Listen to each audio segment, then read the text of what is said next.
Got some packages today. Can't wait to open them up. Munchie's excited. I'm excited. And I'll be right back once I open them up. This is what I got in the boxes. Skeletor and Battlecat. I'm getting Panther in a couple days, along with a couple other figures. I'm excited. And my little Munchie right here, she's excited. So we're going to open them up and be right back. Guys, I'm back from opening the packages. This is going to be a 2-for-1 review. I'm going to do a review on the Skeletor first. He is a great looking figure. He does come with 3 pieces of accessories. Half a power sword, the full power sword, and the Havoc staff. This guy looks awesome. He looks really menacing. But the only thing I can complain about is once I got him out of package, I don't know if you guys can see this, but he's actually separating right here. I don't know how to fix that, but if you guys know how, let me know so I can fix it, because this is really annoying because he has no boot swivel. But he is a great looking figure. He's awesome. The body sculpt is amazing, or buck as people call them now. The head sculpt is just awesome. Earlier I mentioned that you can actually pull the heads off, and you can actually do it quite easily. So you can actually make your custom own Master of the Universe character, and you can pops it right back on. Really easy. The body armor does come off like it used to, but he does have pretty much the basic Master of the Universe articulation. His head does go all the way around, up and down, out and in.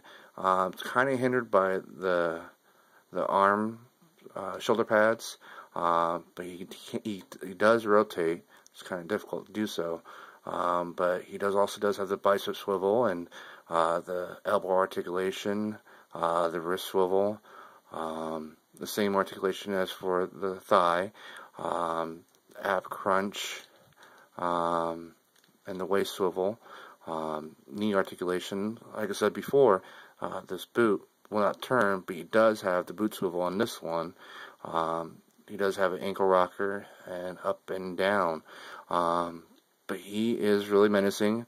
I'm actually displaying him right now in front of the Castle Grayskull because it's one place you can never get into. But this guy just brings back a lot of memories for me with the Master of the Universe collection. I've been kind of hesitant for a while, and now I got the bug, and the bug bit me hard, so I'm picking up the characters I used to have or wish I had. Earlier in my other video I mentioned that I got this Castle Grayskull. I actually never owned a Castle Grayskull. I had all the figures, but never a Castle Grayskull. The closest thing I actually had to a Castle Grayskull in the 80s was a toothbrush holder that my brother and I used to have. It was a, say actually about a little bit bigger than Skeletor. I would say probably about this tall at the most, and that was the closest thing that we had to a Castle Grayskull, because in the 80s they were still expensive, but that's what we used for the Castle Grayskull, to storm that. But like I said, these figures just bring back a lot of memories. But that has been my review on Skeletor, and I'm going to do my second review. As I mentioned earlier, this is a 2-for-1 review, and the second review is Battlecat. And Battlecat is a awesome beast. Look at how big that guy is. He would have to be huge to support He-Man at a 7-inch scale. But this guy is massive, and I cannot be more happier. The Battlecat I used to have in the 80s was probably about that big for the 4-inch figure, and he was stationary, no articulation whatsoever. But this guy is beast, and beast is Battlecat. Now, the accessories, he comes with 2 accessories, the mask and the saddle. The mask does come off quite easily. Just pop it right off. And for the saddle, it does come off as well. I actually never took it off, but it looks like you can take it off right there, or right there. Yep, there it is right there. But this guy is huge.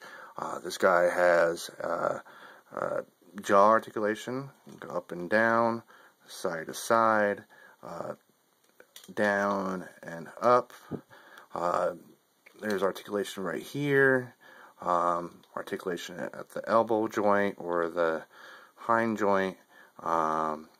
He has no ankle rocker, but he does rotate, and it goes down and up. He also has a diaphragm articulation right there. You can see that. The same with the hind legs. He actually has a little bit more articulation in the back. His legs do go out and in. He also has articulation right there. Go up and back. And at the hind, same rotation right there. And back and out for the foot. Now he actually rotates at the tail as well, and down and up. But yeah, this guy is massive.